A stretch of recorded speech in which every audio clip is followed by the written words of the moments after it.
Hello and welcome back to this episode of the Silmarillion Film Project. I am your co-host Dave Kale, and tonight we're finally talking about Andreth. Andreth, that's And right. yes, and talking about Andreth with me as always, as you can hear, is the Tolkien professor Corey Olson. Unfortunately, we will not be joined tonight by the Tolkien maven Trish Lambert, who is taking a vacation, this much-deserved vacation this That's week. right. And I imagine, and it's unfortunate timing because I know she wanted to talk about Andreth. Yes, yes, it's true. Should be sorry to miss Andreth, but I guess there'll be more chances to weigh in on this later on. That's true. We could just drag out the topic so that we don't actually get to Andreth. So. Exactly. So if we're sufficiently inconclusive during this session, we'll be okay. Yes. Yeah. How are you doing, Corey? Good. I'm good. We're in a extremely busy season here at Signum. In fact, I'm taking a hiatus from my broadcast for the next couple of weeks. We'll need to move one of the next session, I think, actually, from... what is it, 2 weeks from today. So instead of the 16th, we'll have to probably shift it up to the 23rd. But anyway, it's a crazy time, big deadline coming up, and working on lots of things, exciting programs happening and stuff. But that reminds me to talk about two things that are happening soon here. One is Mythmoot. Mythmoot 7 is coming up August 6th through 9th. It's, with all of the recent outbreaks and some states shutting back down and everything, we've been playing this by ear for a long time as to what we're going to do in Mythmoot. We're really committed to the idea of having our moots. We love our moots and we want to give people the opportunity to get together. We're not sure. We've never been sure to what extent it's going to be able to happen, but one way or another, it is happening. We are going to do Mythmoot. There's a chance we might end up having to switch to a totally virtual moot this year. In any case, however, whether we do a totally virtual moot or whether we still get together, we're still going to have lots of opportunity for other people to join virtually. It is going to be at the very least a hybrid moot, and that's always the case for us at Mythmoot. So definitely wanted to make sure to encourage people to look into Mootcast, because one way or another, Mootcast is going to be awesome. So definitely recommend that, and we'll have more news soon. As I say, event planning in this era is very challenging, but I've been stubborn about it, and the reason I've been stubborn about it is that there are a lot of people who are like, oh, let's just do our meeting virtually this year. Well, but the whole point of our meetings is we do everything else virtually. It's the only non-virtual thing we do ever, and so I'm very reluctant to lose that. But anyway. We're gonna see what we can do. One way or another, as I say, though, Mootcast is going to be great. There will be plenty of virtual opportunities to be participating this year. So I just strongly recommend that to folks. Signum Path, we are coming up on the beginning of our second month of Signum Path. Our July classes are starting this coming Monday, actually, on the 6th of July. And we are still running our summer startup special for folks who sign up for a July Path course. You get a free August course. We'll let you continue your program for free in August for those who sign up in July. So there's still time for that through this weekend to sign up and start in July next week. So encourage people to take advantage of that. All right. Let us get down to business now. And our business tonight is, there it is, Andreth, as Dave was saying. So what do we have to say about Andreth? I am really interested in the Andreth character. I am excited about having Andreth. I think that Andreth is going to be a very unusual film character in many ways. I really love the idea of having her be the focal point of our story this season. Mostly because one of the things that I really like about it, it's not just the fact that, it is not merely wanting to go out of my way to, have a female character, especially a female human character, be so important in our storytelling. First of all, I think that Andreth is a really fascinating character as Tolkien invented her, even though, of course, she's not in the published Silmarillion because she wasn't invented until late in the game. It was, up at the earliest, late 50s, early 60s when Andreth was created. When he came to, that part. And by then he was in the midst of the Silmarillion reconsiderations that never got finished enough to make it into print. So, when Christopher went to publish the Silmarillion, he drew primarily on a lot of the earlier materials because that was the stuff that was done, basically, presented with the choice of either writing a whole bunch of stuff himself to finish out what, Tolkien had been thinking in his later years, or using the material that Tolkien had written in his earlier years, despite the fact that many of his later thoughts had started to go in different directions. Christopher chose the latter. And thus Andreth doesn't make the published Silmarillion. But she's a really cool and a really interesting character and a really deep character that I really think is fascinating. And yes, I can in fact share my screen for those of you who are on GoToWebinar. There we go. But the other reason that why I'm sort of excited about her is that it's easy to think about the Silmarillion, this Silmarillion stuff, to get sort of focused on, like mighty heroic deeds of arms and things like that, right? And there are lots of really fun highlight moments like that, battles, good and bad, mostly bad, heroic achievements by certain people and stuff like that, and characters who are really awesome in various ways, like Beleg with his archery and all kinds of things, right? But to have a character like Andreth, who's important because she is, there are two things that make Andreth important as a character within what Tolkien wrote of her, right? One is for her wisdom. That is her primary role. She is a wise woman of the Edain. And just someone who is not a hero, like physically speaking, right? Somebody who is not a warrior, a warrior queen. Haleth is cool, but somebody who is just wise and smart and a good leader, be the focal point. And in fact, I would want to see her be respected and listened to by those who are the military leaders and stuff.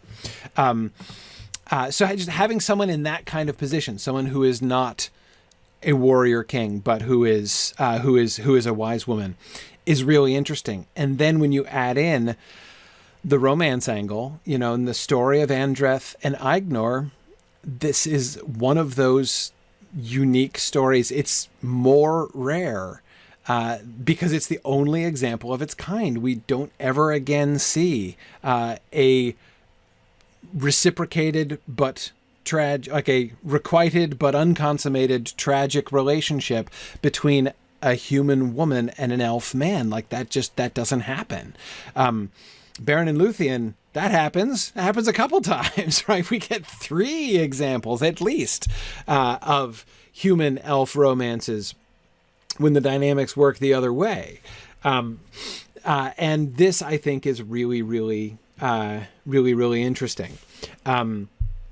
So yeah, I think that there's, and it also, the challenge, and which I think is a really interesting challenge of season 5, that this kind of casts over all of season 5, is that this is not going to be a season which is primarily dominated by actions, right? Which of course we already knew, because this was going to be the season of the long peace, right? With this season which ends at the end of the long peace. So, we were kind of joking about how last season, not all that much happened. There were relatively few events. But I mean, hey, the building of cities and the establishment of kingdoms, which seemed challenging enough to make the sort of dramatic events of a TV season. Well, goodness, that was very dynamic in a sense compared to what we have this season, right? Where the season in which everybody kind of buckles down and waits and doesn't do very much until finally the battle at the end of the season. And to me, this is a really, really interesting challenge. And it's why I'm excited and continue to be more excited by our choice of themes, by our choice of change as the theme, as the primary action of this entire season. The primary drama of this season is everybody adapting to like Middle Earth and what it means, right? The arrival of the men and trying to figure out what are men and elves like, and how can the two of them interact, and how can't the two of them interact, and what do they have in common, and how are they different, and how do they look at the world in different ways, and what can we as viewers like learn from both of those perspectives, and how can the different kinds of interest that we can establish in both of those. I think that's a really, really interesting challenge to me. Rather than, much more interesting in its way than a season in which we're just kind of stringing along one exciting event after another. Anyway, we will. This is why I've been looking forward to talking about Andreth. Now, Stephen was just asking, what about Andreth attracts her to Aignor? You mean? Hang on, Stephen. I'm trying to make sure you're understanding. Like, are you asking why Aignor is attracted to her, or why she's attracted to Aignor?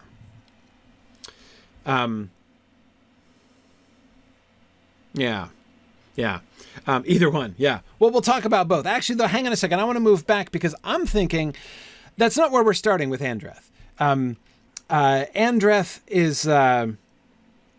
is going to be, we're going to establish Andreth as a character and as an important character on her own long before she becomes a romantic lead. And that, of course, is one of the things that we need to be careful to avoid, right? Is that we want to make sure that the romance storyline of Andreth doesn't undermine her as a character, right? We don't want to, do to Andreth what, Peter Jackson did to poor Evangeline Lilly, right? And, convince her that she was going to be this awesome independent character, which then gets wedged into a love triangle. And obviously we're not going to do exactly that, right? But nevertheless, we will be doing a grave disservice to the character of Andreth if we appear to introduce her just for the sake of a romance, right? To give one of our, masculine elves a love interest, an interesting and exotic love interest that doesn't work out. If anybody has that kind of reaction to this, I won't say if anybody has that reaction, we failed, because people will have weird reactions and we can't control that. But I mean, if that's a reasonable response to our season, then we will certainly have failed in our characterization of Andreth. And so to me, the most important element there is what happens with Andreth in the first half of the season. I would suggest that we restrict her romance with Aignor to the second half of the season. I think she should meet him later on. That's what I'm thinking. It. Yeah.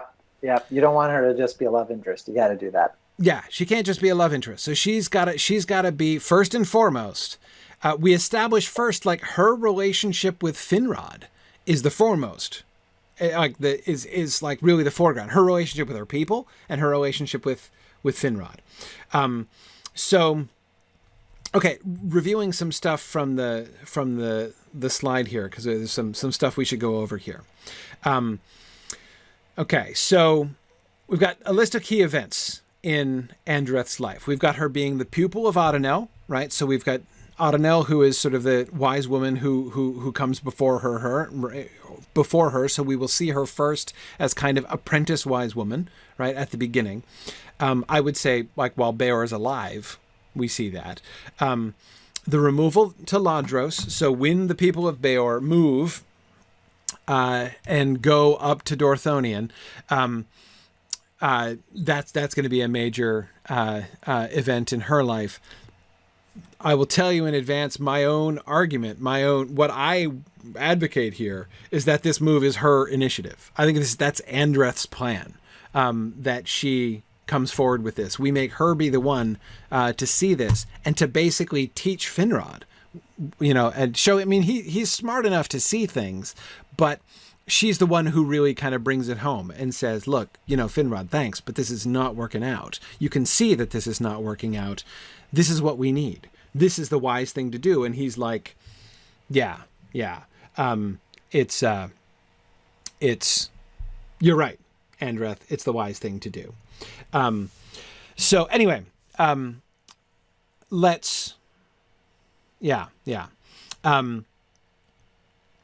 Stephen H. says, why would it be her call and not her father?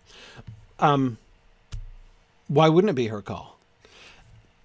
Remember, I'm coming at this from the perspective, first we decide the story, then I decide who's father. Okay?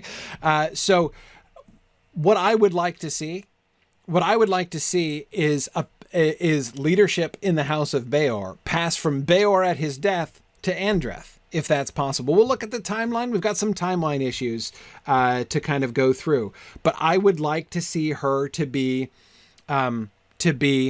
the leader. Nick wants Beor to have that realization, and Nick, I think that we can do that. I have an idea for how we can kind of manage that. I don't want Beor to be merely a lapdog. I agree with you. But anyway, we'll sort of get there. Then we've also got the Romance of Ignor. Then we've got the Athrobeth. That is the actual subject of the Athrobeth. That wonderful sort of short story. I'm not really sure what to call it as a genre, but anyway, that wonderful thing that Tolkien wrote. Socratic dialogue. Yeah, Socratic dialogue. Published in Morgoth's Ring, which our Morgoth's Ring discussion we'll get to someday. So basically, their discussion, they're challenging each other's worldviews concerning mortality and the place of elves and men in Middle Earth. That debate and discussion, when do they have that? And this needs to be a little bit further on in Andreth's life after she's become bitter. She is a hurt and bitter person when she has that conversation with Finrod. And one of the things that's happening over the course of that conversation is not only that the two of them are discussing and two of them are learning from each other about what it means to be an elf, what it means to be a human, how both of them wrestle with mortality in their different ways, with life and with mortality in their different ways. But of course, it is also, in the end, Finrod knows that how she's been hurt. He knows about her and his brother, and is very tenderly and very sensitively showing real sympathy and kindness towards her. And then, of course, there's the Dagor Bragollach, and we had suggested, I said that I really like Andreth to survive, and giving her there at the end, Andreth and Finrod meeting one more time after, or even with the flames of the Dagor Bragollach perhaps still, burning somewhere, and, having one last, final exchange. And again, to me, that's the season, right? The relationship between Andreth and Finrod is, to me, the core of the whole season. So thinking about the Athrobeth, I don't think of the Athrobeth really as an occasion, right? Tolkien wrote it as like a short story, this sort of, contained Socratic dialogue. How I would like to think of, I would like to stretch that out, essentially. I would like to sort of take some of the dynamics of the Athrobeth, some of the issues that arise and the things that they talk about in the Athrobeth, and bring those up at various points so that we can see both of them kind of growing and changing in their own understanding about things until sort of the final realizations that they have, where we want to bring things to a close thematically, the kinds of realizations that they have at the end of the Dagor Bragolag. So anyway, so yes, Marie, exactly. I would like to show a dynamic relationship between Andreth and Finrod throughout the season, not only because I'd like their relationship to grow, but because both of them growing in their understanding, that's the main drama of this season. You know, Andreth and Finrod are going to be our two primary touch points for the elvish and the human perspectives. And if the central drama of season 5 is basically bringing the human and the elvish points of view into contact and conflict in different ways, and having them come to understand each other and us come to understand what's at stake there, and to both of them come to grips with what it means to live in Middle Earth and what the sort of consequences, of that are. That's the story. That's the story of season 5. I mean, what else is there until the Dagor Bragolag, right? So, there are some other side plots that are going to happen in the season, but that's the story. And I think if we don't focus that, well, let me say it positively instead of negatively. I think that if we focus that story repeatedly through these two characters, Finrod, with whom we're already to whom we're already attached, and Andreth, to whom I hope people will become attached over the course of season 5, then we show them growing in their relationship with each other, them growing together, and not, of course, having a romance with each other, right? Having this completely, almost sibling-like respect between Andreth and Finrod.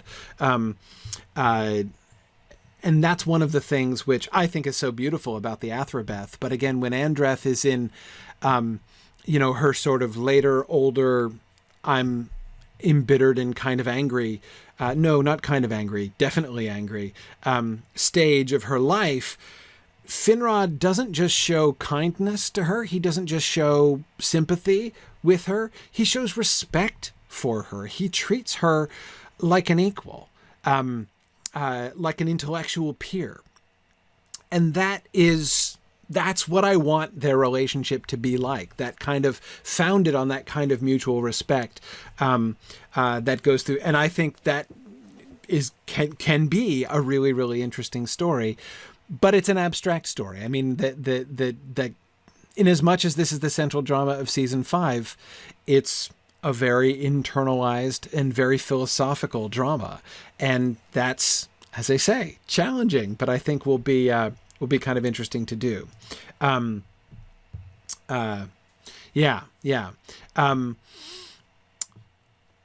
Marie says Finrod is Lord of Nargothrond. She basically has to petition him to leave, so their conversations and negotiations begin early. Absolutely, and I would think they would begin earlier than that. I would think that he would sort of come to appreciate the promise of her intellect from an early age, when she's a kid. Lincoln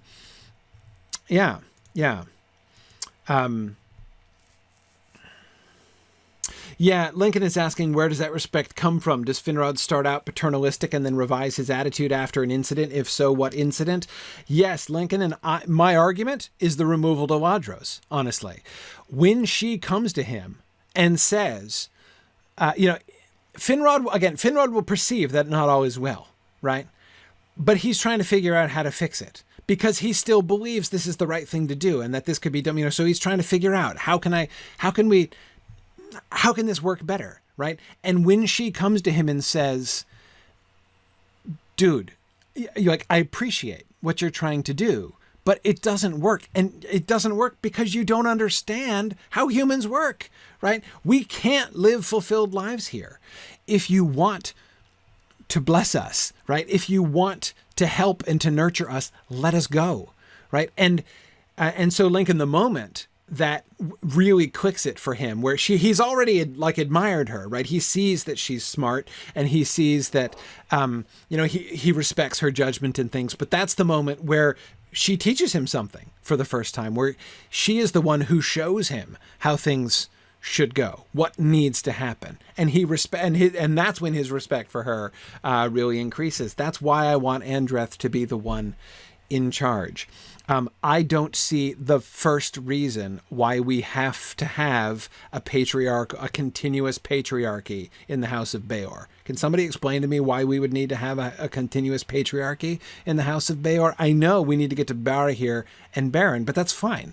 We've got Beor on the one end, and we've got Barahir and Beren on the other, and we can have Andreth in between. Can't we have Andreth in between? Why can't we have Andreth in between? Especially with the story of the House of Beor that we were developing before, which is them living this peaceful, indeed too peaceful life in Nargothrond earlier. They're certainly not going to need a warrior prince when they're in Nargothrond. Indeed, a warrior prince is kind of counterindicated, right? And so to me, the idea, if Andreth is the one who is clearly in charge, like that she is the one, everyone respects her, and Finrod respects her, and her people respect her. And they don't need a leader. Why would they need a leader, right? I mean, they don't have a king. Why do they need a king, right? They're living this sheltered life in Nargothrond, right? Finrod is sort of their king, right?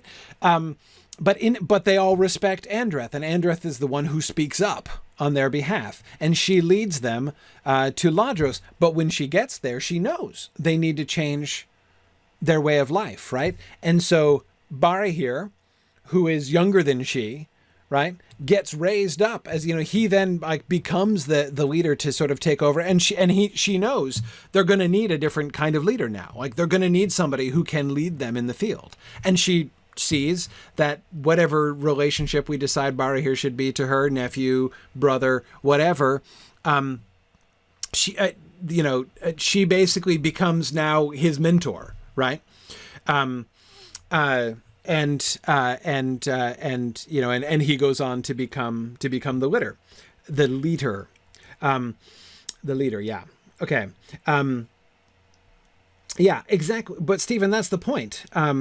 Stephen says not so much patriarchy, but more like seniority. If Andreth is not a warrior woman, who would be able to lead the House of Beor? No, I mean, she would have, first of all, why seniority? Does it have to be seniority? Again, I'd let them be a peaceful meritocracy. Why can't they be? She doesn't have to be the oldest one to be understood by many to be the wisest, especially if she's the pupil of Adonel, and Adonel can die, or even retire? Do you retire as a wise woman? Anyway, Adonel can be the one to be like, listen to her, right? Adonel can be, she would have the endorsement of Adonel, and Adonel would say, Andreth should be leading. She steps back and Andreth steps forward, and Andreth leads the people onto Dorthonion. Absolutely. But Stephen, the whole point is that they don't need a warrior woman until they get to Dorthonion. Why would they need one? They absolutely don't need one. And that's what I like. That gives us an opportunity to bring Andreth forward as this really important, highly influential, non-warrior figure. It would make absolute sense for the House of Beor to have such a leader during that, for that to be the kind of leader that emerges from among them while they are in this first, under Finrod's protection time of their existence. So okay, let me. So there are a few things that we want to look at here. Well, we'll get back to the romance. Okay, here, hang on. Okay. Removal to Ladros. How and when does this happen? What is Andreth's viewpoint? Okay. Nick, I wanted to pick up on some of the thinking about the removal and how this discussion goes. Nick, I want to pick up on some of the points that you had made. I'd mentioned them last time that I was really interested, Nick, in your arguments there. Basically, Nick was saying that the humans are going to be taken in and they're going to be treated with respect, right? They're going to be kind of integrated into the society, kind of like the Valar brought the Eldar to Valinor and integrated them, right? They weren't living in Valmar itself. They were living in their own separate cities. But they were part of Valinorian culture, right? They were all there, we see them, feasting together, which only disaster happens, on a couple of occasions.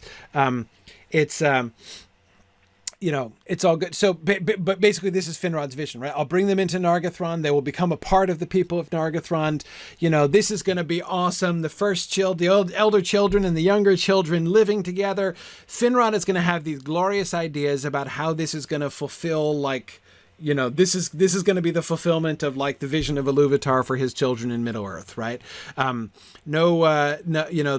two kindreds would have been sundered, but no, this Finrod can even be saying things like, the doom of Mandos will be good to have been, right? Our exile and our being here in Middle Earth there were some, really questionable things along the way and everything, but you know what? Here we can see once again how the choices that we make, howsoever disastrous, can work against, the will of Iluvatar. His good purposes will still be served, not despite, but even through the terrible choices that we make and the abuses of our own free will. And here we see another example. So we are here, and the doom of Mandos rests upon us, and yet through that, we have this opportunity to reach out to the younger children and help to establish them and to make them our peers within Middle-earth, as doubtless Iluvatar would intend, right? This is what I'm thinking Finrod is thinking at the beginning, right? So he brings them into Nargothrond and he's like, okay, you guys we're all working together. But as Nick was pointing out, what are they going to do? Actually do when they're in there? The elves are they can't, what are they going to become, artisans, right? They could learn from the elves, but how are they possibly going to do anything significant? As Nick was pointing out, you can't, as a human craftsman, you can't possibly hope to, come to a place in your art where you can even be doing anything on anything like the level of somebody who's got literally thousands of years to practice this, right? What do they have to contribute? What can they do in Nargothrond? Are they going to get a wing to decorate themselves?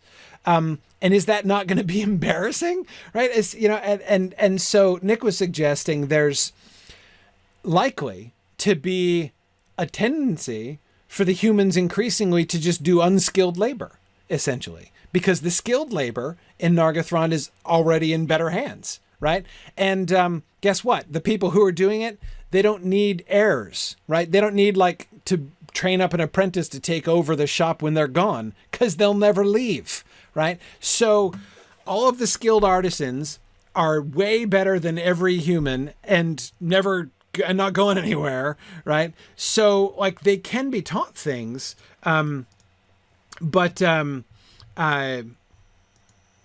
anyway, it's I think it's very possible. It's very possible that this kind of dynamic would come. Now, so the one thing I would say, Nick, is I wouldn't go too far with this, right? Because I do think that it is very possible that there would be some among the men who would just be gifted in a particular way, which would surprise the men. And the parallel that I mean, in as much as we're thinking of the Valinorian parallel, think of Feanor, right? Feanor, but not just Feanor in particular, but the Noldor in general, produce things that the Valar themselves marvel at, right? Even though, I know you don't have the same difference in time dynamic, which introduces a new element, right, in the division or, sort of the differences between elves and men.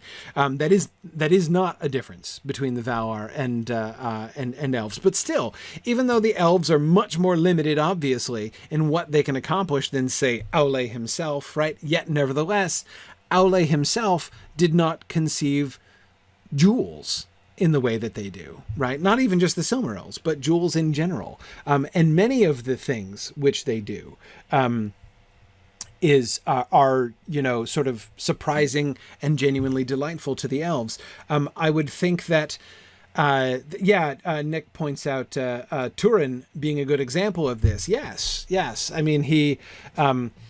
He's, of course, the closest Feanor parallel that we get among the elves, among the humans, actually, parallel to Feanor. Certainly in the sense of hogging superlatives in the way that Turin does.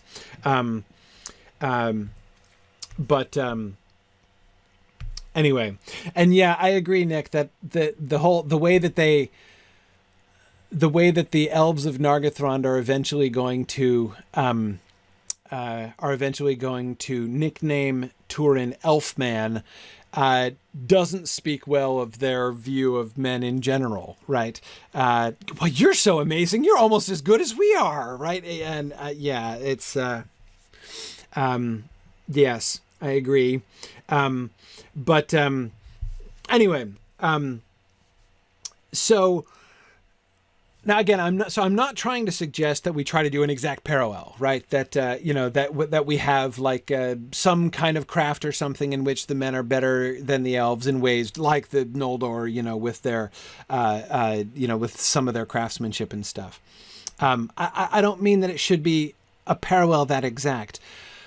I'm just saying I don't think it would necessarily be true that, although it is true that they are not going to be able to rise to the same levels of craftsmanship, that doesn't mean that I think they're necessarily going to be seen as inferior about everything all the time. I think that there's some potential for respect there in other ways.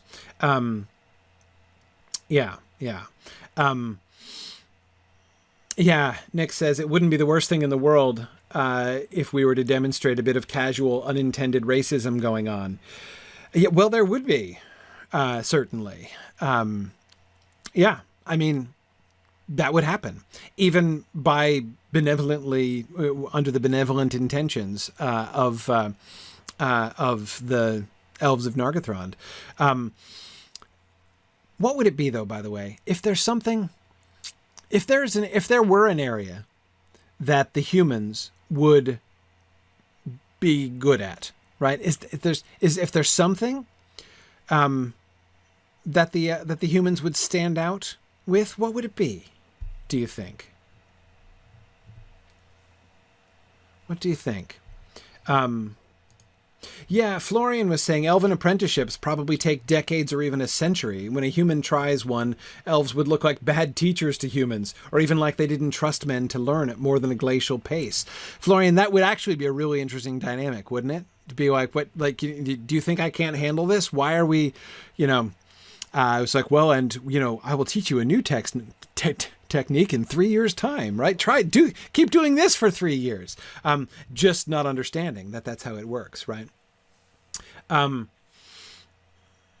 Interesting. Rhiannon and Stephen Cover are both suggesting inventions, like labor-saving inventions.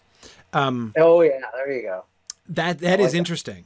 That is because that is a way that the elves are not likely to think, right? Because when you've got nothing but time, you can afford to take a long time doing things, right? Doesn't it in fact seem like elves would be they'd be more inclined in the other, that like they would view those sorts of inventions as like crude, right?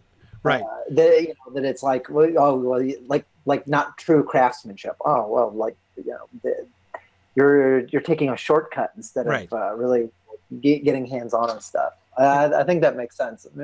Yeah, exactly. Nick was just thinking about that.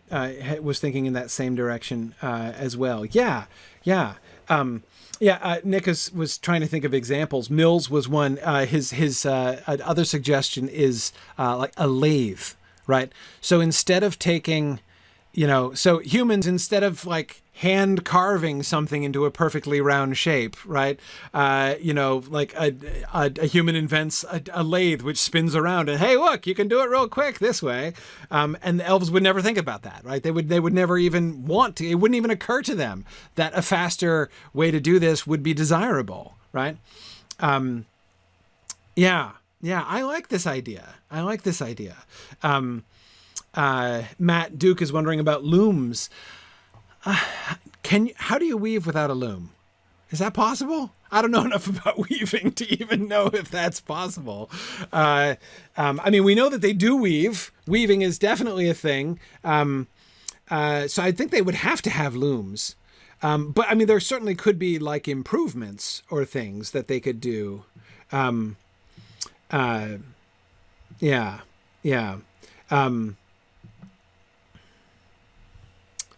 Yeah, exactly. They could be, Yes, exactly, Steve and Cover. I could imagine a situation in which a human is like apprenticed to a weaver in Nargothrond, right? And what they do, like during the year in which they're supposed to be like repeating the same thing over and over again until they, have it perfectly. Instead, they like develop, new techniques for, to like improve the, how the, how the threads get to the loom and how everything goes, new tools and things for making the work more efficient. Yeah, exactly, like flying shuttle looms, Nick. Exactly. So yeah, I mean, it's that kind of thing that's exactly how I think it's a really wonderful example of how humans would be coming up with things that elves wouldn't come up with. But it's not an issue of like who's smarter or who's better. It's just an illustration of their minds think in different ways. And this is a particularly good example because it really emphasizes not just that humans have this kind of ingenuity that the elves lack, but it points to something deeper beneath the surface. Right? It points to the urgency that is one of the primary themes of human life, right? That like their time is precious, whether you view it in years or whether you view it in minutes. Their time is precious, and they have this drive to do and to accomplish, and to, this whole they have this whole carpe diem attitude, which the elves can't understand in any way at all.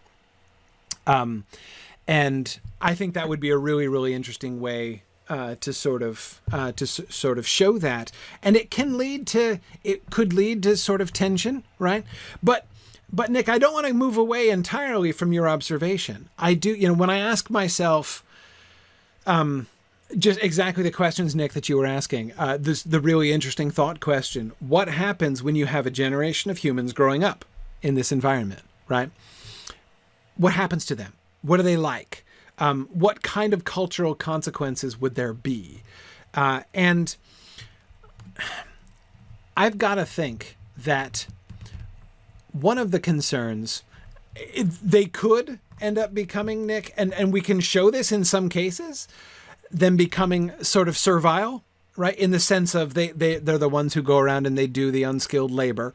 And so although the elves intended to bring them in, and like this is again like the two children of Iluvatar living together in harmony and equality, yet what actually ends up happening is they end up kind of looking like servants, right? They're doing all of that menial work. Remember, we already talked about this a little bit before, like the elf whose job it is to sweep the floors. What is the attitude of a floor sweeping elf, right? Or servant elves?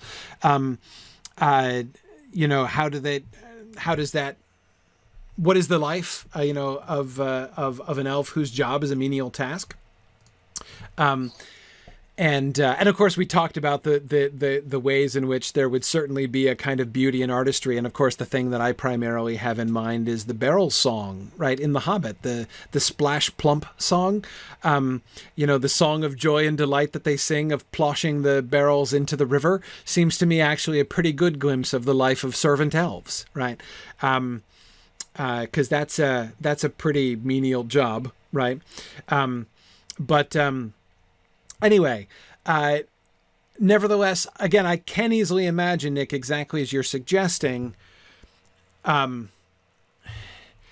elves, even if they're entirely positively minded, like if they're being as benevolent and generous and thoughtful as they possibly can, they might see the frustration. Like, look, we're trying to teach them the complicated things, right? Like smithcraft, but boy, like this, they die before an apprenticeship is even over, right? Much less can they ever go on to achieve mastery. Golly, that must be frustrating. And they can see that some of the relationships between some of the artisans and the human apprentices are kind of strained for reasons that the elves don't fully understand. Like, why is it the humans seem to feel insulted by the pace at which they're being asked to work and stuff?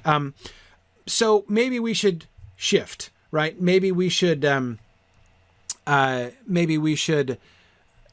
encourage them to do some other things, right? Maybe they'll be happier doing, these simpler things that they can get the hang of in only, 5 or 10 years, like floor sweeping, for instance. Right?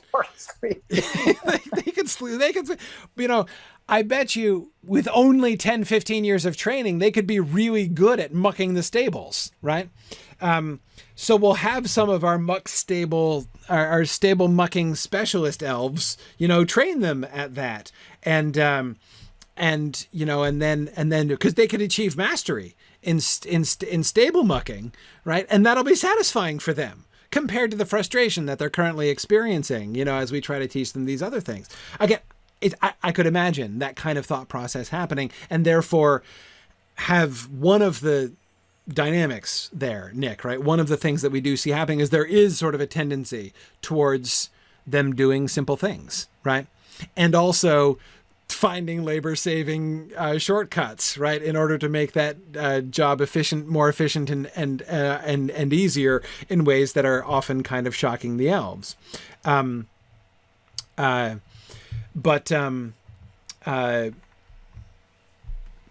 So that's one thing. But another thing, again, when I ask myself, how do I see this culture evolving?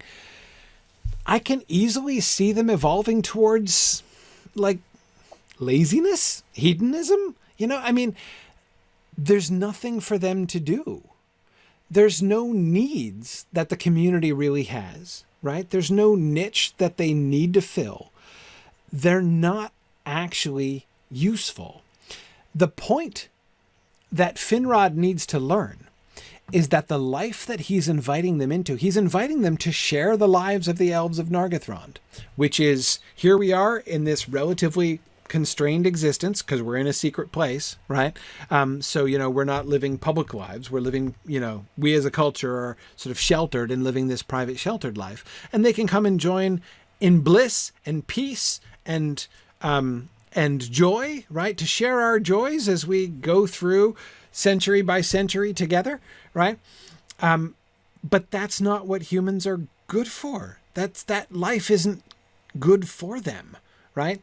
And they're not needed for anything. There's not, and so eventually they, some of them would become like servants. Some of them would be valuable, though again, their value would not maybe even be really appreciated by the elves, again, like those who are inventing inventions and things. And they would probably be a little bit frustrated by the elves' failure to appreciate that.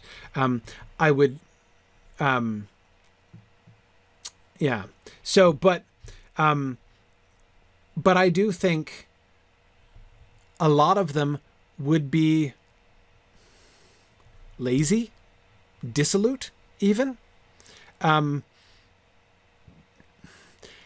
of the things that I think Andreth should perceive is that ultimately this is going to be, this is leading her people in a downward spiral, right?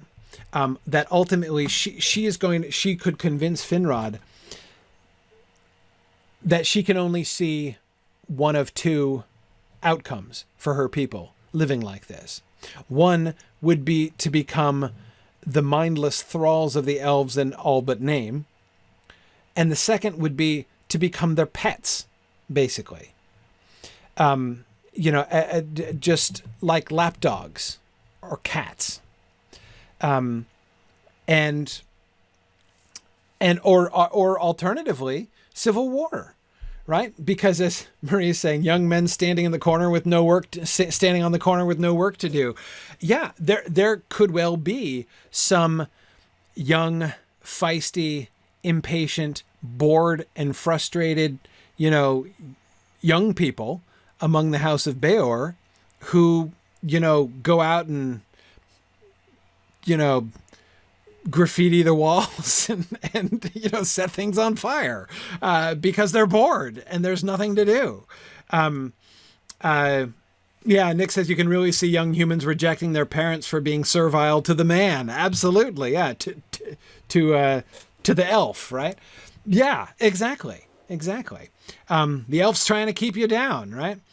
And obviously that's not their intention, but those kinds of tensions could easily come.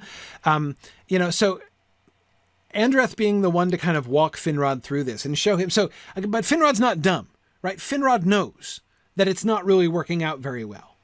But my guess here is that Finrod, being the kind-hearted, generous guy that he is, his first conclusion is going to be, we're not doing it right, right? What else can we provide? What can we do differently, right?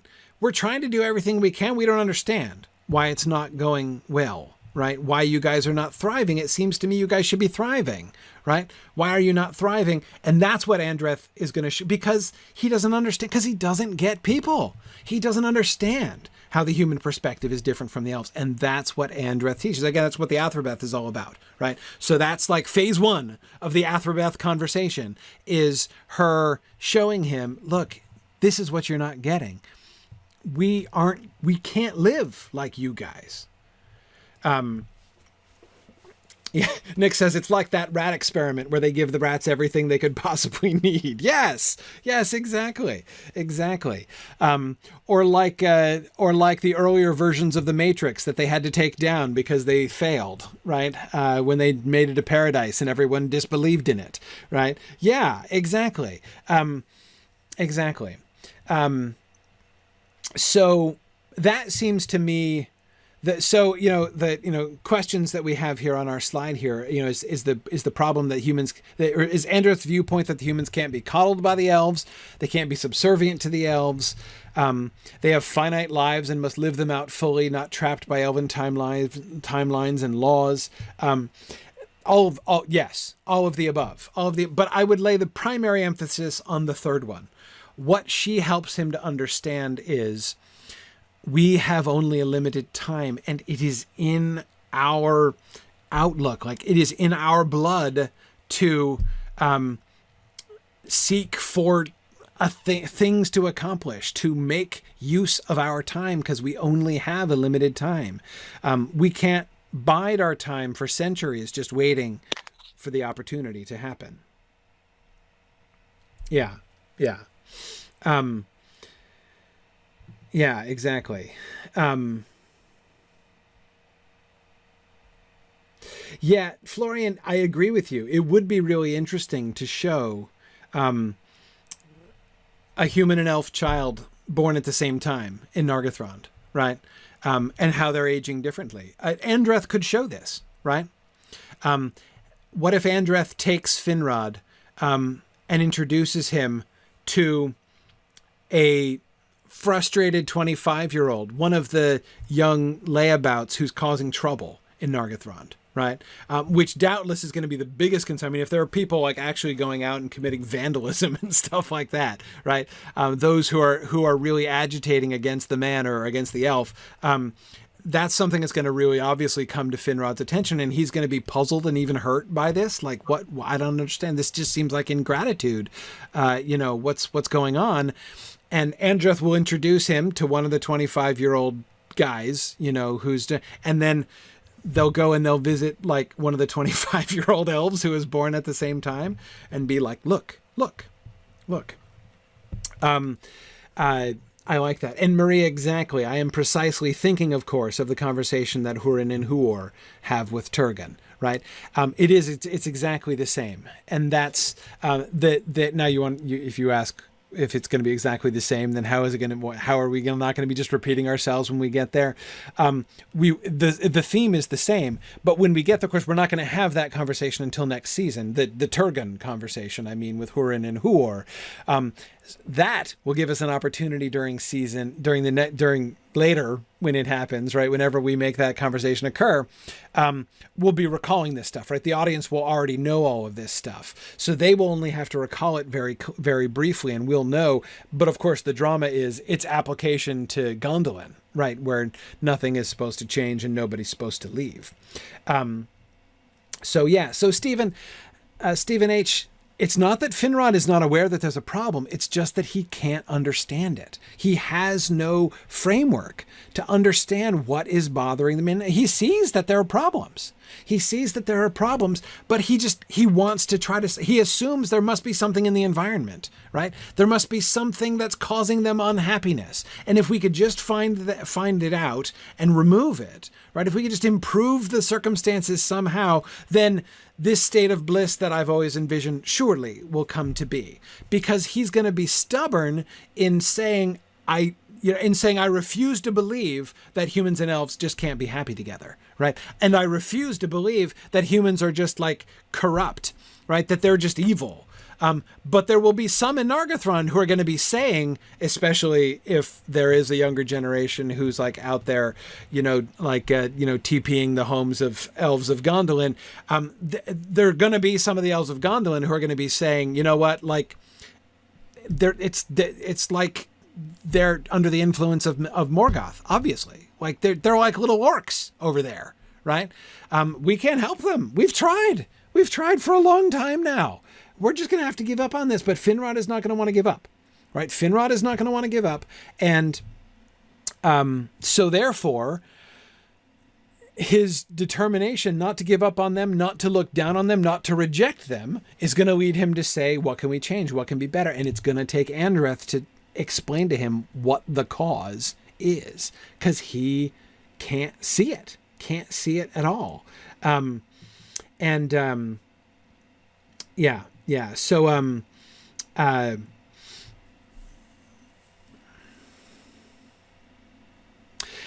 Stephen. So Stephen H is asking, did he forget the unrest of the Noldor?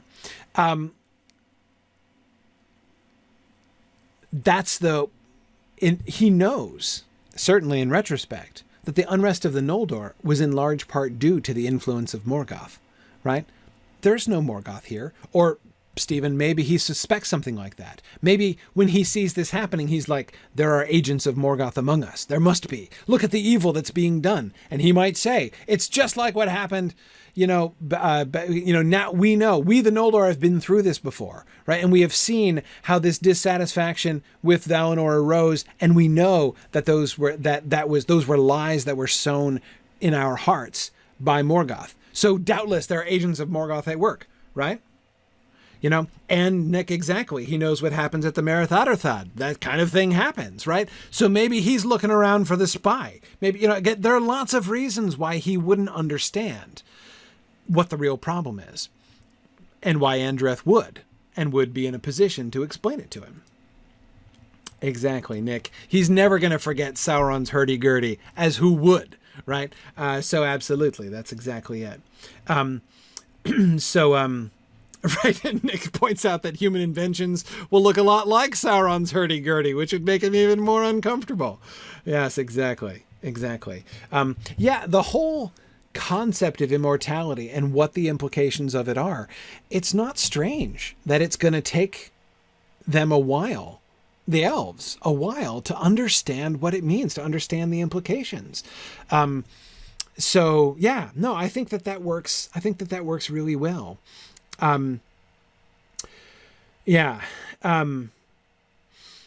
Okay, so that's the environment in Nargothrond. And by the way, this is why I really like the idea. I like more than ever the idea of them being in Nargothrond, exactly because it's a closed community. It's being a closed community enables us to build this as almost a kind of experimental case. Right?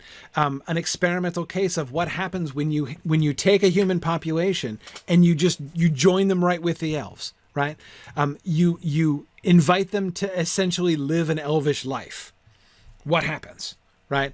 We don't get anywhere else where we're going to get that opportunity. So, I think that's really fun and provides a really, really excellent starting place, especially since it's Finrod, right?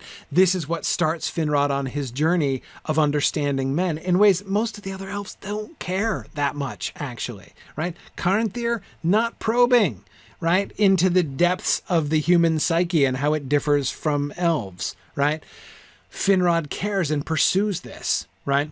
And Andreth is the one who earns his respect by showing him, teaching him for the first time, opening his eyes to this reality, right? And he will keep going back to her when she's up in Nargothrond. He'll be coming to visit. He'd come to visit his brothers anyway, right? But he is going to come in to visit Andreth and to keep up with her. Not just because he wants to continue to advise her, which he does, but also because he wants to continue learning from her. He wants to continue these discussions. He knows, he comes to believe, okay, yes, right, she's right. We shouldn't keep the humans here. But that doesn't mean he wants to separate himself from them entirely. So he keeps up with her, and this gives us opportunity to reconnect Finrod and Andreth at various points along the way. Let's pause for a second. That would bring us to talking about Aignor and Andreth and Aignor's relationship. But before we do that, let's look at timelines. Okay, so this is really blown up, but these are some timelines. They got sort of a shot at some genealogies here in the middle, and then we've got some events. So the vertical lines represent important events, which we can see. So these first three vertical lines represent the arrival in Beleriand of the three different peoples. And then we've got the horizontal lines are the lifespans of some of these important characters. So the red ones are the House of Hador in the middle. The green is the House of Haleth up at the top, and the bottom, the purple here, is the House of Beor. So let's look at how the times would work here. So we've got Beor, and Beor's death. This purple line right here is the death of Beor. This is an important moment, obviously. Oh, wait, that reminds me, before I go on. Nick, I wanted to come back to Beor. And Beor not just being a lapdog. Here's my thought here. Beor, by the time of his death, begins to see the direction that this is going, right? He begins to see the direction that it's going, and he's uneasy. But I think that Beor, first of all, he's not as wise as Andreth. He's not going to foresee the direction. That's what Andreth has that he doesn't have, right? She has the wisdom and the intelligence to put together, this is the road that we're headed down, right? And it's headed for one of these various highly undesirable outcomes, right? Beor's not going to see that. Plus, this was Beor's initiative. Beor's committed to this. Right? He wants the humans living in Nargothrond to work. He shares Finrod's vision completely, right? Finrod's vision of like the two children living together and, forming this, joint community in Nargothrond. Beor loves this idea. And he is committed to it, and he relies very much on Finrod's wisdom. He's going to see some unhappiness beginning right around him. But he's going to think that it's a phase that they're going to get through. And I would think, this is just a guess on my part, but I would suggest that he,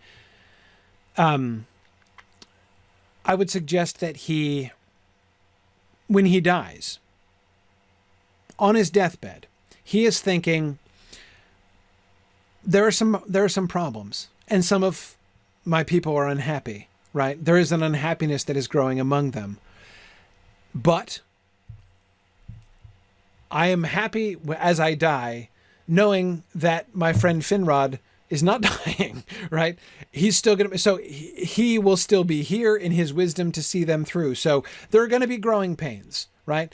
But I believe that it's going to work out. And I trust in Finrod that he will help my people to do what is best for them long term. And of course, in the end, he's right. He's going to help them. He's going to let them leave. But so the place that I see him is not having him just be mindless, nor certainly have him be completely blind to the unhappiness of things. But again, he's more invested than Andreth because it was his idea, right? Again, he totally buys in. Andreth is born into it, right? So it's different for her. Beor buys into it, commits to it himself, but also is more dependent in this way, I think, upon Finrod, right? He is not, I mean, Andreth is just flat out smarter than he is. So he doesn't see it, I think, to the same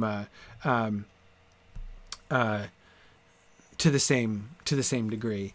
I don't know. I mean, I don't see what else we need Beor's character to be. He can be good and admirable in some ways, certainly for his friendship and his loyalty, his desire to do good for his people, but not every leader has to be a really good leader, right? Ultimately, his decision is going to, I wouldn't even say that his decision would be a wrong one. It's not going to work out, right?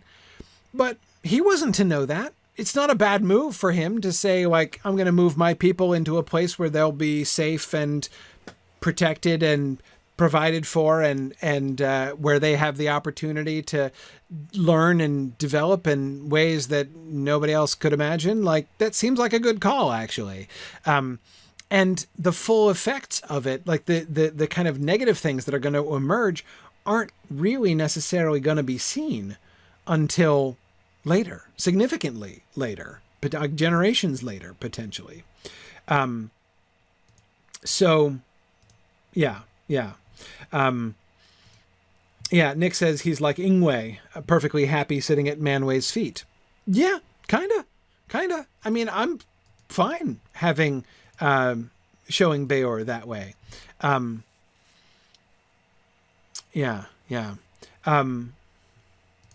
Marie says he can be simply disappointed in the young folks not recognizing the underlying issues. It's quite possible, right, that he would be frustrated by those who can't appreciate what they have. And yeah,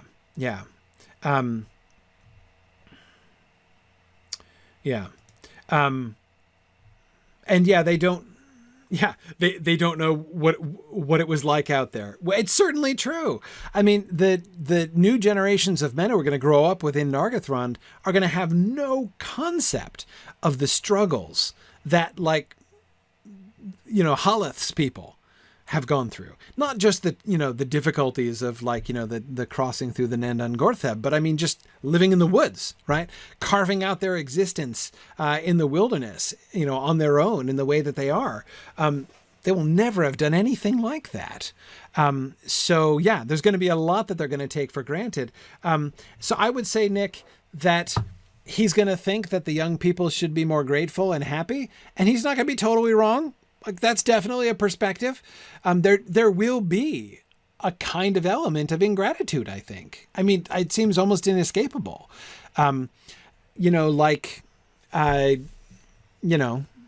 Like kids who grow up who, have always had everything and have never struggled, right? They don't have to be bad people to take for granted all that they have and not really appreciate its value. Yeah, exactly, Nick. Like the way Depression era grandparents talk today. Yes, exactly. Yes, exactly. And it's, they're not wrong, right? They're not wrong. There's definitely a point there, but so that's what I think and that's why I think he doesn't have the insight. That's why I don't think Beor is the one to make the move, or even to say on his deathbed, I think our people should go. But let me look at Andreth's life here.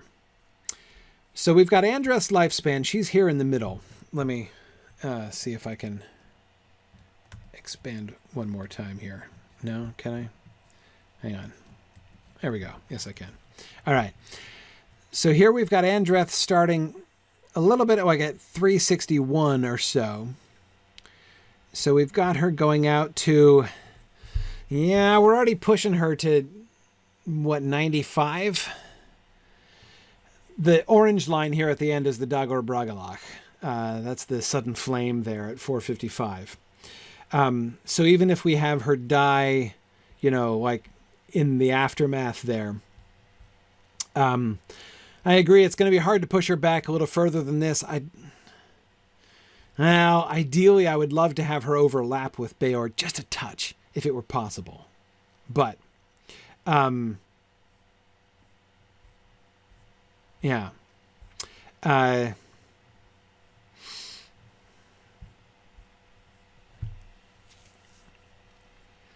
Okay.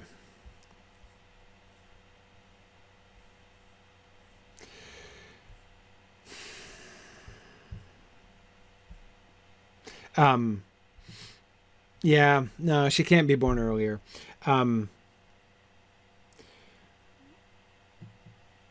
Yeah, we could stretch Beor out, but we'd have to stretch him out. I mean, okay, like right now we're looking at a gap of 6 years, like her being born 6 years after Beor's death. But in order for her to be...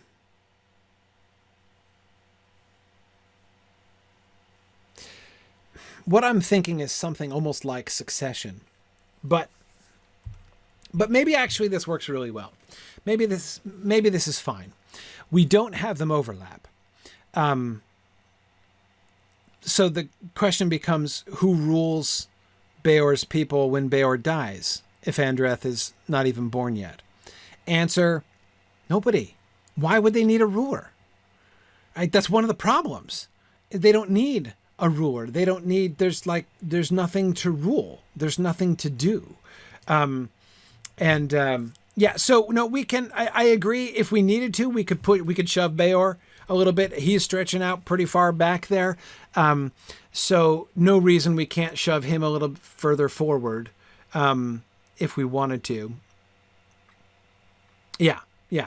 But again, well, it's going to depend upon how our episodes want to go, right? I mean, how we want to do this. I kind of like if Andreth is basically sort of third generation, right? So, okay, so let's say the people of Beor, what year do they get to Nargothrond, right? When do they move in? If he meets Finrod, up here in 310, right? And then he dies at 355. So there's 45 years of the Finrod-Beor bromance, right? They move pretty early on, right? But I'm saying if we get them settled in Nargothrond by, say, 320 at the latest, right? That still gives plenty of time between 320 and 355. That's 35 years. So the first generation, right? First generation immigrants to Nargothrond, those who journeyed in and remember the outside. Many of them will still be around, of course, because some of them will have been quite young, much younger than Beor, of course. And most of them are not dying of anything. Most of them are living a fairly long life because, what are they going to die of in Nargothrond, right? I mean, some of them will die sometimes. But still, it's their life expectancy is going to be a good deal higher than your average life expectancy among the Haladin, right? Yeah. Ooh, sorry. Sorry. The phrase that just floated through my head was infant mortality. Infant mortality. What would the elves make of that? Anyway, sorry. Oh, boy. Right? I mean, because that's unusual for elves. Elf babies don't just die like that. Yeah. Yeah. Anyway, okay. So all right. Whatever. Point is, the first generation of people will be older, but many of them still around at the time of Beor's death. There will have been a second generation who have been born in Nargothrond, right? Babies born in Nargothrond will be ages 35 and down by the time of Beor's death. So we have a second generation firmly established, a third generation just growing. Andreth is one of those, right? So that makes Andreth a third generation Nargothrond baby, right? Which I think puts her, that actually seems to me quite right. As she's growing up with the third generation of men to live in Nargothrond, by the time she's, by the time she's 20, right? Or less, even by the time she's 15, right? In 375. By 375, it's been at least 55, maybe 60 years since the men came. So the only people who were like babes in arms and carried into Nargothrond by their parents would still be alive at that time, right? So at the time when Andreth is beginning to come into her own as wise woman, and she's going to be spunky. She's going to be like leadership potential from the beginning. She's going to be a go-getter from an early age, I would say. Not a go-getter in the physical warrior woman sense, but again, in the like just wise set, like caring for the needs of her people, being somebody who can, resolve disputes and counsel people who are struggling. Anyway, so yeah, by the time she comes into her own there, by, as I say, by, 376, between 375 and 380. There won't be anybody basically left around who remembers the old days, right? All there will be, the older generation, will, like the middle-aged and elderly folks there in Nargothrond will be people who all grew up there, right? And then there's going to be the younger generation now growing up there who's going to be like one further step along in the problem. This, of course, enables her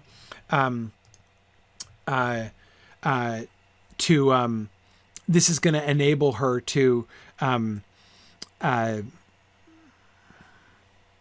see the like trajectory better, right? To understand the path that her people are headed down, in order for her to explain this to Finrod. Yeah. Okay, so Nick says he's not crazy about the idea that she has a better handle of the problem than Beor when she doesn't even know anyone who went through what Beor did. No, she won't understand what happened in the past firsthand or even secondhand, right? Well, could be secondhand. She could have written records. A couple people before were suggesting that this is, of course, another thing that the humans would probably do that the elves would not. Written scholarship. Yes, writing chronicles and things. The elves would find that somewhat strange. But I could easily imagine, especially, the first generation of the men to arrive there in Nargothrond who would be interested in like preserving chronicles. So there could be a great deal of written wisdom that's handed down, which Andreth has access to. But again, I don't think she needs to know what came first. What the insight that she has, Nick, that Beor lacks is more information, more data points to show the trajectory of the line of their culture, right? As someone who is growing up with the third generation, she can see the trend and she knows where things were before because she can read about it, right? And stories are going to be passed down. But yeah. Oral tradition is more likely, but again, I do kind of like and oral tradition is definitely more likely among the other men, but I wonder if the people of Beor would become somewhat bookish in Nargothrond. What else do they have to do, right? So they could become bookish. They could actually write things and become one of the first non-oral cultures of the humans, actually. That would be a little bit interesting. Then Andreth would have to bring her library with her up to Dorthonion, and then it would burn down. And here endeth the first written culture of the Edain, basically, as Barahir and his group of outlaws are all stuck in their cave with only their a handful of paperbacks remaining. So anyway, I'm just saying, I think it could be interesting. Yeah, Nick, exactly. It would be kind of fun if the original chronicles of the history of Nargothrond were penned by humans. And I agree, it would be another interesting place for us to show the difference between the perspectives of elves and men.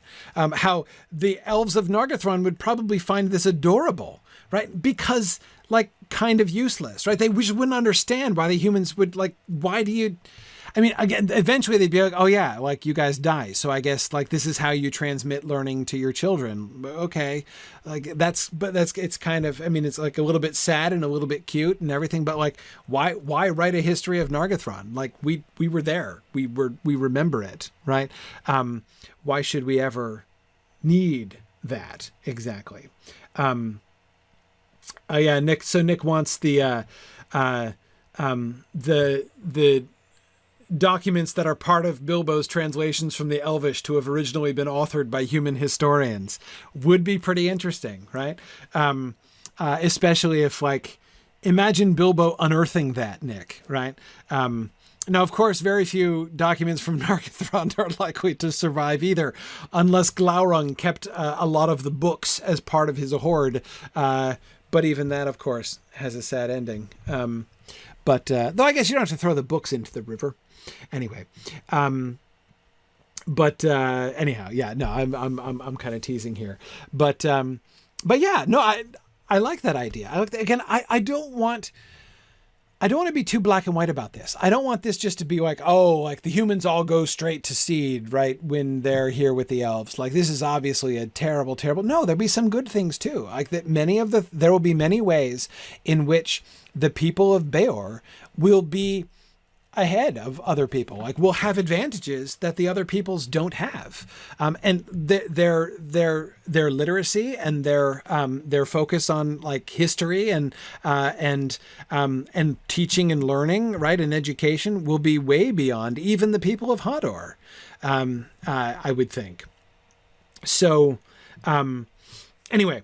I that would be an example, I think. Plus, again, like the whole impulse to invention things and stuff like that. Anyway, yeah. Sorry, go ahead. I like the idea of Glaurung keeping the books. Yes, exactly. Right. We come back to show Glaurung holding one of the books and trying to figure it out. He seems like the kind of villain who would have like those kinds of like cultured habits that he would want to present himself in a positive light. Mm-hmm. Look at me, I'm preserving the elves of Nargothrond's culture. Right, exactly. I'm preserving history. Yeah. I'm really doing the world a favor. Right. Exactly. Yeah. Interesting. Florian has an interesting perspective here. He says elves would write songs and poems about their history because they're beautiful, right? Like for the art of the telling, and the way humans just chronicle events without aesthetic aspirations would seem weird to the elves, right? Like just exactly a chronicle history. Like in this year, this is what happened, right? That would be alien, I would think, to elves who would sing songs of their, to remember moments. We know that, we're told that in the Silmarillion. But yes, the whole impulse to just write down and preserve lore in order to hand that on to future generations would be strange. The elves singing to remember is like it's almost a completely different thing, right? Mm-hmm. Because for them they're not just like sort of recounting events and trying to like preserve the memory or have a record. Like they're re-experiencing it or reliving it. Yes, exactly. Now it's certainly not the same as, having to be refreshed about what happened out of a book. Exactly. Mm-hmm. Exactly. Okay. So, all right. So I'm talking myself into the idea of this slight gap between Beor and Andreth. I kind of like situating Andreth as third generation. If Bara here, let's see. Okay. Now let me work back from the end. Baron is early 20s at the Dagor Bragalach. That's fine. Barahir is old. Barahir's 56-ish. 56, 57 at the Dagor Bragalach. Okay.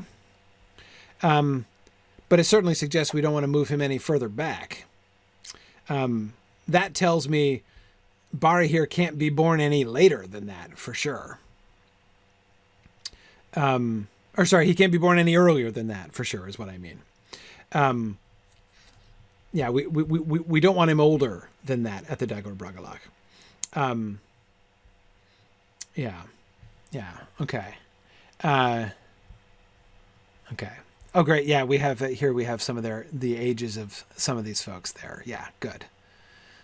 At the Dagor. Thank you, Rhiannon. I appreciate that. Okay. So, all right. That would mean Barahir is born when Andreth is in her mid-30s, early 30s. Yeah, mid to late 30s. Okay. So when do we want the removal? This purple line in the middle is the suggested time for Andreth and Aignor to fall in love. This is when she's 23.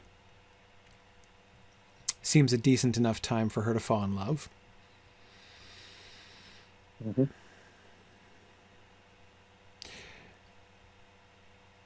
When do we want them to leave Nargothrond? I'm thinking, yeah. Nick, is this an uncompressed timeline? Didn't I want to compress this? This seems uncompressed to me. I say we do without a few of these decades. Simplify this whole situation. Because here's my issue. I don't see any... okay, let me say it this way. I need somebody to convince me. I need somebody to convince me that we need anybody as part of our story, as like major characters in our story, in the House of Beor. I need somebody to convince me that we need anybody but Beor, Andreth, and Barahir and Beren. I know we've got others. Yeah, sure. You know, we want Baragund and Belagund so that they can be the fathers of Morwen and Rian. Great. Let them be the fathers of Morwen and Rian off stage, right? We don't need them. We don't need them. We don't need to care. We can work out that we can involve them in the genealogies and stuff. That's fine. And sometimes I feel, by the way, that like, you guys on the discussion boards and I are sort of speaking at cross purposes here when I talk about eliminating them. I'm not talking about making them not exist. I don't care. They can exist. I'm saying as characters in our story, right? As people who take the stage at any point during season 5. That's what I'm right at this stage of the show. That's what I'm talking about. So yeah, I'm thinking we don't.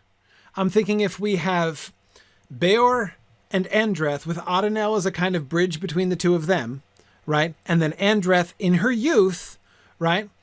And with the support of Adenel, right? So Andreth in her youth with the support of Adenel leads the people to Dorthonion. They settle down in Dorthonion, and when they're in Dorthonion, let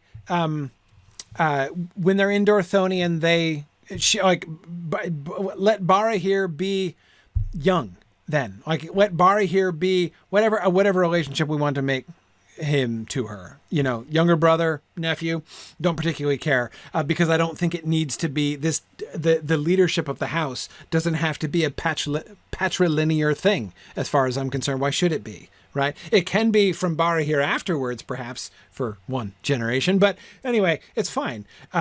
So Beor to Andreth, Andreth to Barahir, and then the Dagor Bragalach. That's like the progression that to me makes the most sense, because there's functions for them, right? Barahir is the one who now, as Andreth she's starting to get older, and she realizes also, like, we need, and she, you know, so her strapping young kinsperson, right, kinsman Bari here, she sees in him, like, he is the future leader of her people, right? In this new adventurous, dangerous life that they're now living out here in Dorthonion, they need somebody to lead them in the field, and that's not her, right?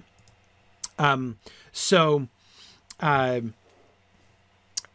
Bari here, right? So she focuses her leadership on, like, instructing Bari here, right? On guiding and supporting Bari here, and he, as he grows, and under her guidance and with her support, becomes the leader of the people in Dorthonion, right? Because now they do need an active leader in the field, and that's Bari here.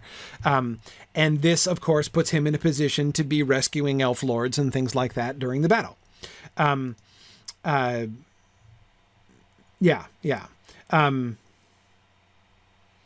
Okay. What would that make Baragund and Belagund in the genealogy? No idea, Stephen. I'm not even proposing a genealogy. And we work out the genealogy by all means.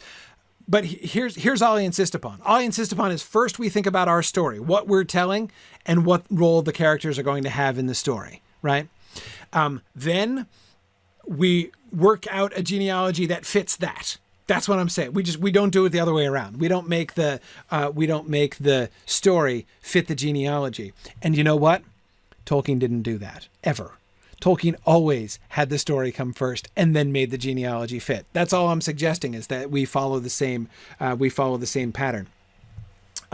Now, Nick is reminding me that we want Bari here to have he says, wouldn't it be terrible if Bari here loses a brother at the Dagor Bragollach, and if his death mattered something to the audience? Okay, that's fine. We can do that. Let her have two proteges, right? Who work hand in hand, the two brothers. But fine, cool, great. In the early Dorthonian period, have the both of them together, and like the wonderful prospects for the both of them, and then the tragic death of the one at the Dagor Bragollach. Great. Excellent. I have no objections to that. That's totally fine. Okay. Okay, good. Yeah. And Nick, if you want to work out a direct line from Beor to Beren, that's fine. I have no objections to that. Let's free ourselves from the idea, certainly from the idea that the leadership of the house must be patriarchal, but secondly, even that it must be patrilinear, right? If it comes back to the House of Beor, like to his actual genetic line, fine, great, cool. But that doesn't mean, like, Andreth doesn't have to be his daughter or granddaughter in order for her to be the leader, right? It's like, it's all good. But like I said, we can sort that out. Okay, cool, fine. That's all good. But yeah, let's do some compression. I personally, I don't want Bari here to be, 56, 55 at the time of the Dagor Bragollach. We don't need that much time to pass. He can be younger. He can definitely be younger than that. Notice, first of all, can I just point out a super weird trend?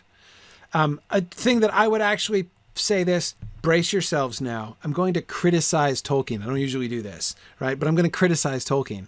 One of the things in his human genealogies that has never made a lick of sense to me at all, why he always has them marrying and having kids so late. Like, it doesn't make sense. Like, humans don't act like that. Not when they're living lives like this. Not in times of danger and war and uncertainty. If elves don't get married and don't have kids during times of war, humans get married faster and have kids sooner. Like, for Bari here, the lord of his house, to not have a son until he's in his mid-30s, that's a long time. That's a long time. I mean, it's You absolutely can be much younger than that and have an adult son, Rhiannon. In this culture, are you kidding me? Like, he could be married at 17 and have Baron before he could have his son born before he was 18. For goodness sake, my own father was 20 when I was born.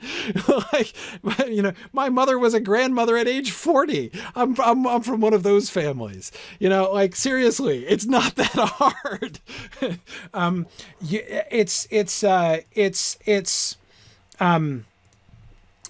You know, again, I don't think that, and this, again, it bothers me, like the way that, like, Theodred, you know, is unmarried.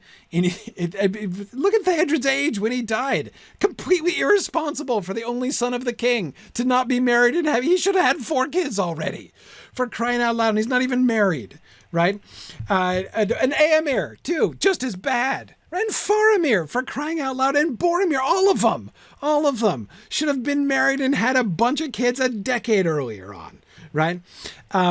Anyway, it's something that's always bothered me about Tolkien's human genealogies. It just seems weird. He never has, like, teenage marriages, which were normal. I mean, if you weren't married by the time you were 20, you know, 500 years ago, that was late, right? I mean, seriously. And the Aragorn is a special case, Nick. I'm not getting on Aragorn's case, right? You know, yeah, he sways that he's on one far distant edge of the bell curve as far as waiting to get married. But again, like, no criticism there, right? No criticism at all there. But I'm just saying it's weird. I find it weird. So yes, Barahir absolutely can get married. Beren can be born no later than Barahir's 20th year, and it would be nothing even vaguely abnormal about that.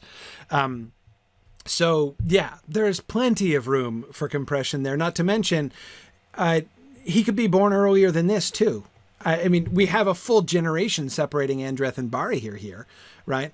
You know, again, like 38 years. She's like 38 when he's born. Why not have him born when she's a teenager? Right. So that if like she's no more than, say, 20 when she leads the people to Dorthonion. Right. And I would kind of like her to have young Barahir and yeah, it's fine. You know, the other Bregalos. Yeah. Young Bregalos and young Barahir too. Right. The two of them could be, you know, 6. You know, when they move to Dorthonion, right? Or 10 when they move to Dorthonion. And then they get trained up, right? Once they get there. That's, I think perfectly fine. No, Stephen, I get Tolkien's Victorian sensibilities, but he's not talking about the Victorian era. He is writing about an earlier era, and he knows perfectly well that is not how. He knows that Anglo-Saxons did not wait until they were 45 to get married, as a rule, especially if you're the heir of the king, right? So, like, it seems to me a kind of an odd blind spot. If it is him projecting his own contemporaneous cultural values upon these people, that's an unusual mistake for him to make, I think. But, and yet, Nick, he wasn't that old when he got married. No, he got married young. Remember, he was champing at the bit and had to be held back by his guardian, or he would have he wanted to get married when he was like 18. So yeah. Anyway, okay. So we don't have time to do justice to the. Well, let me look at something else. Nick, I have your timeline here. Hang on a second. I've got it somewhere. I've got it somewhere. Hang on, Marie. I see your genealogies too. I think they're on the document that I have. Hang on. Nick, I'm looking for your thing. Here it is. Okay. All right, Nick. Let's see if I can make this big here. This is just a list here. Okay. Oops. All right. Okay. Year 455, the year of the Dagor Bragollach. So he's counting in BDB before the Dagor Bragollach here. Okay, so you've got Hurin. I'm not even thinking about Hurin here, but let's see. Okay. You want Baron born 20 years before. So, according to your timeline here, Nick, Baron is 20 at the Dagor Bragollach. You're marrying Galdor off at age 28. Okay, I can live with that.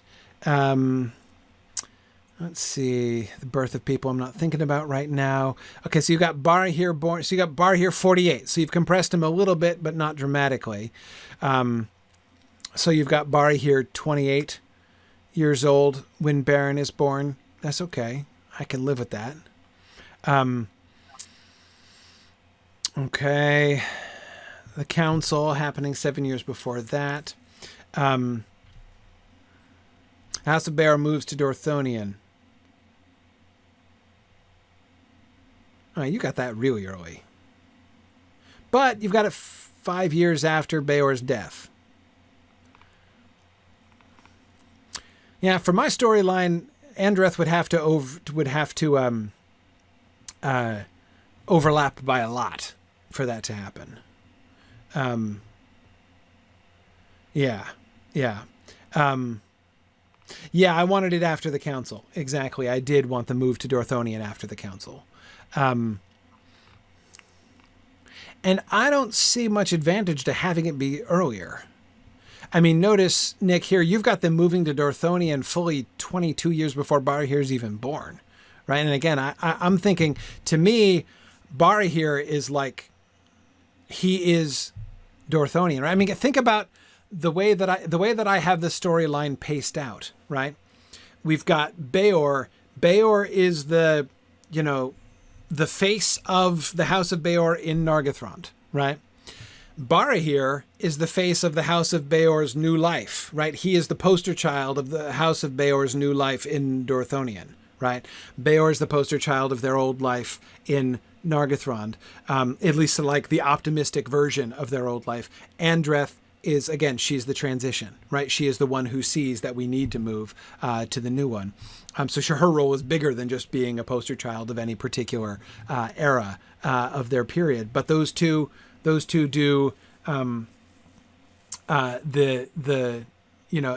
do that work. I think that's really neat, right? Yeah.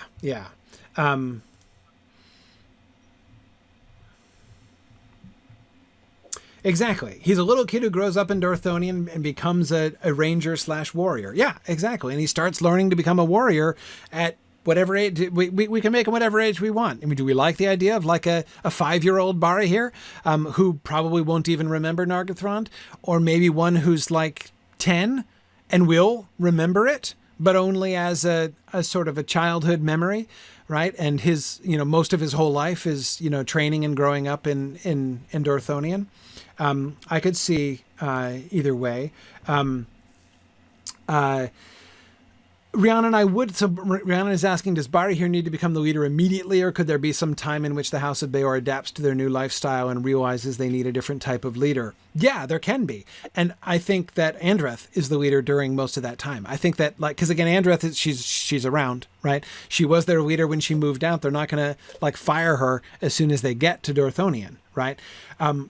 But I think that she is going to be the one to perceive, okay, I'm flattered that you guys, I know that you guys all trust me and everything. So trust me in this.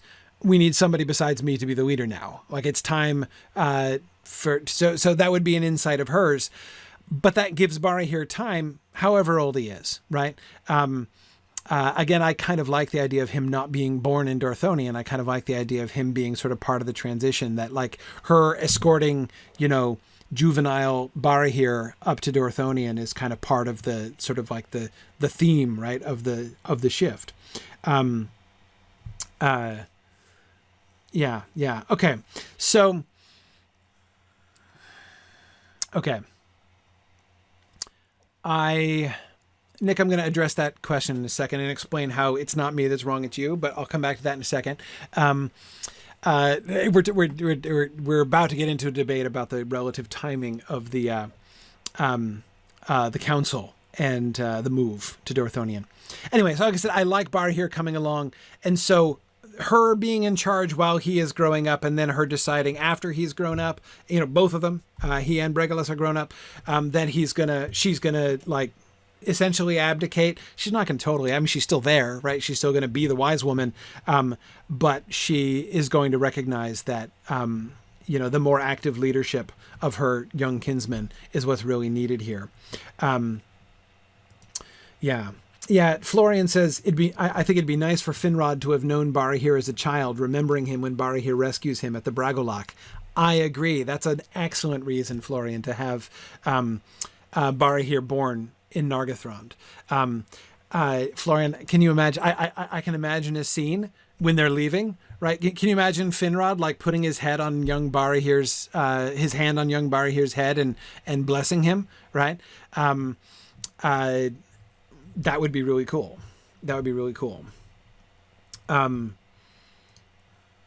Yeah. Okay. So, right. Anyway, so Stephen is asking about the romance with Agnor. No. Okay. I was going to just say one or two things about it, but I'm not going to say one or two things about it because I want to do justice to this. So let's save that for next time. But before we go, Nick, I want to come back to this question of the council. Nick is arguing, and this is not a terrible idea, Nick. I'm not trying to say I think it's a terrible idea. Nick wants to have some of our disgruntled House of Beor folks from Nargothrond come to the council. Bereg, of course. Remember, we had Umlach and Bereg as the two anti-elf voices at the council, right? Umlach, who has his sort of semi-conversion experience because of the whole because of being doppelganged. Anyway, this happens to him, and so he has his change of heart, but Bereg doesn't, and Bereg leaves, right?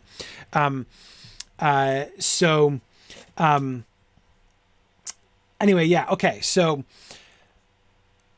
Bereg, of course, in the text, Bereg is of the House of Beor.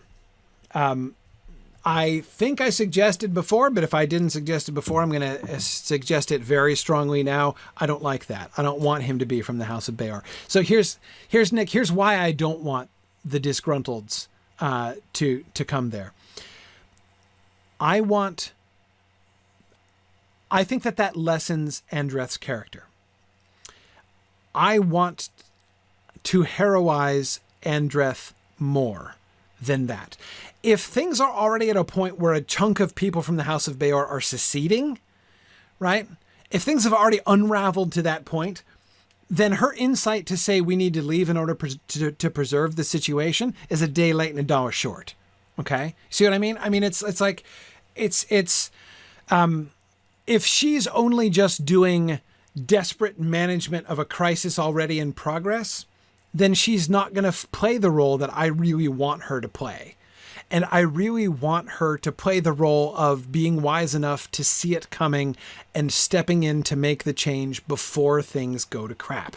That's where I would like her to be. And I think it lessens her if it's only after things are completely unraveling all over the place that she's like, well, I guess we should go. This makes her just like leading them away in disgrace or something, right? Rather than saying, Finrod, we have to act now, right? We have to act now. This is the direction it's good. Because I am really wise and intelligent, I can see what's coming, right?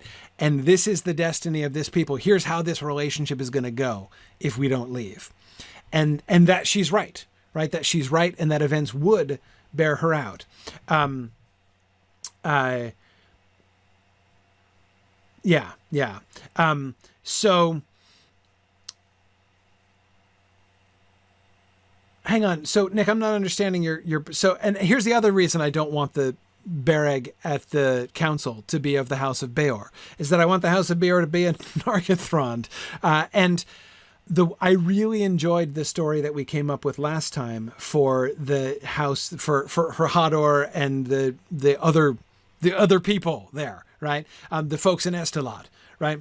And the two different impulses of the anti-elf group, the aggressive, let's fight the elves and establish our own kingdoms and tell them where they get off trying to boss us around group, which was Omlok's group, and the mere secessionists, let's just get out of here, move back across the mountains away from these elves and mind our own business over in Eriador, right? Which is Bereg's group. But both of those stories are emerging from the Estelad culture, right? And that's the thing that I really like about, like, the Estelad culture is growing. Like, there are three factions from within the native Estelad culture, right? The one which supports the elves and wants to live alongside the elves, and then the two that I just described, the Umlok faction and the Bereg faction. For Bereg to come in from outside as a disgruntled Nargoth, sorry, hang on a second here.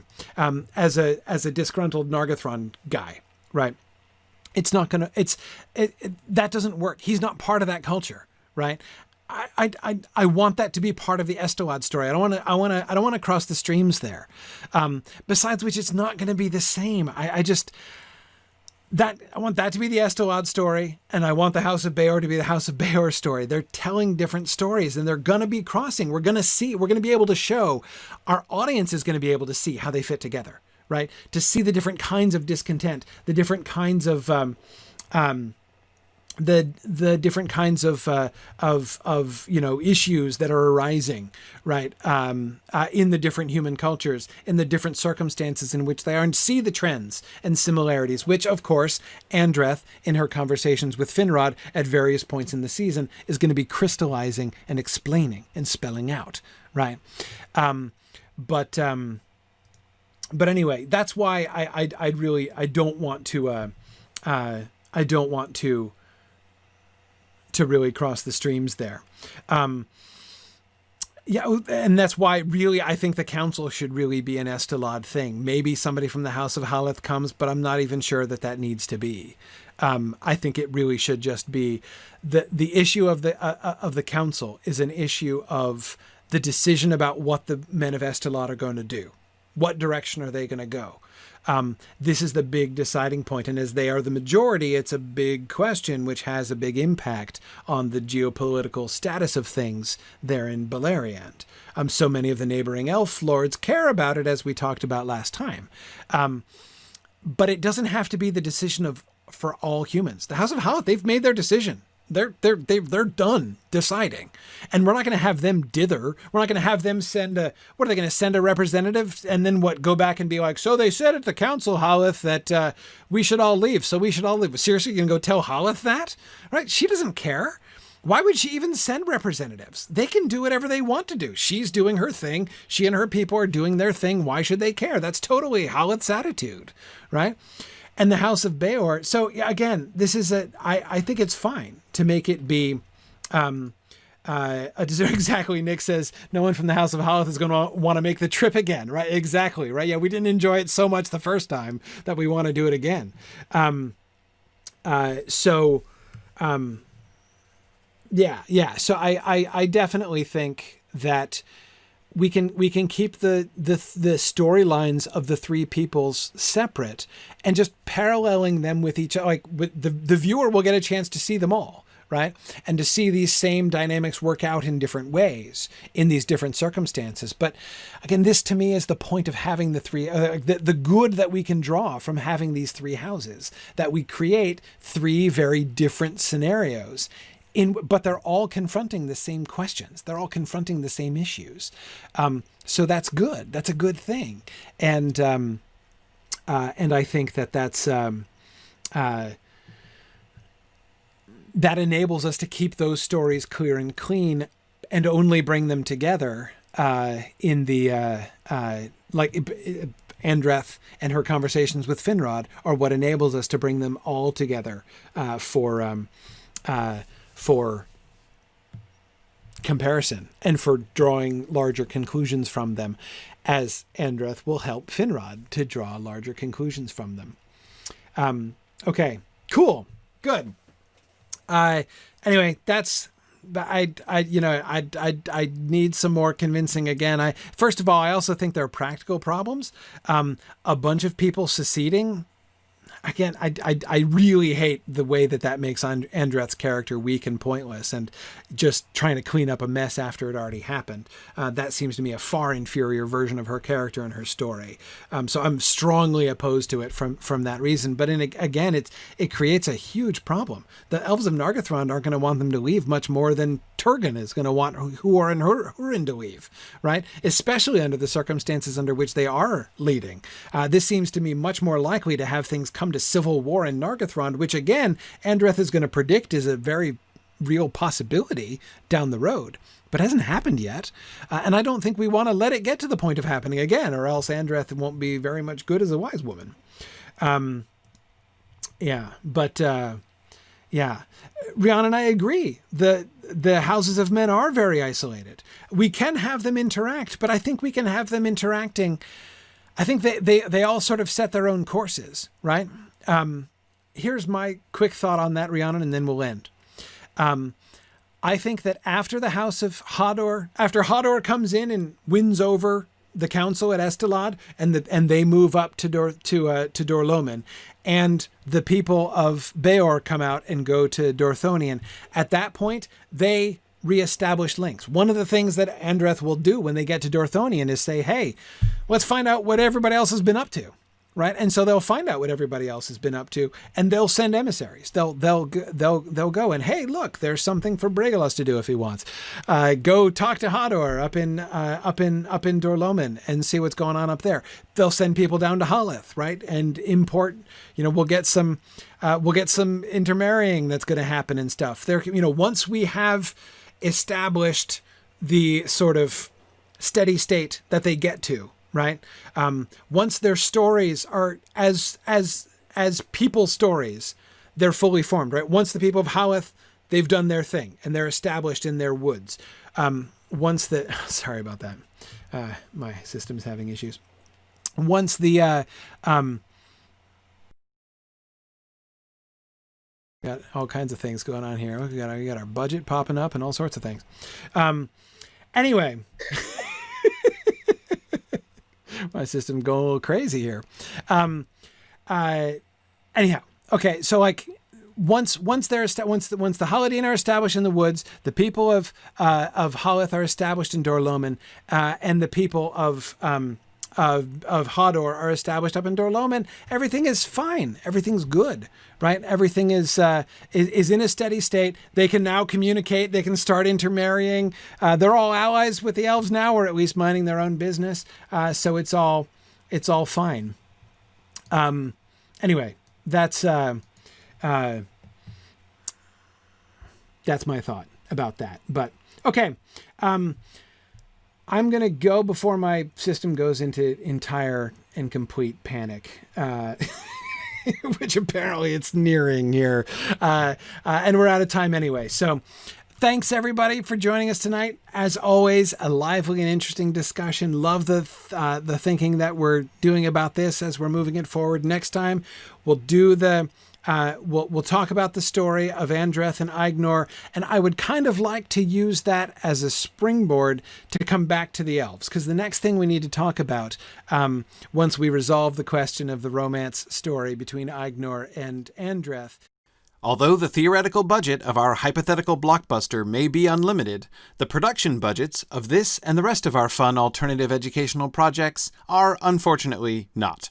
If you have enjoyed joining our production team, please consider donating at signumuniversity.org/fund.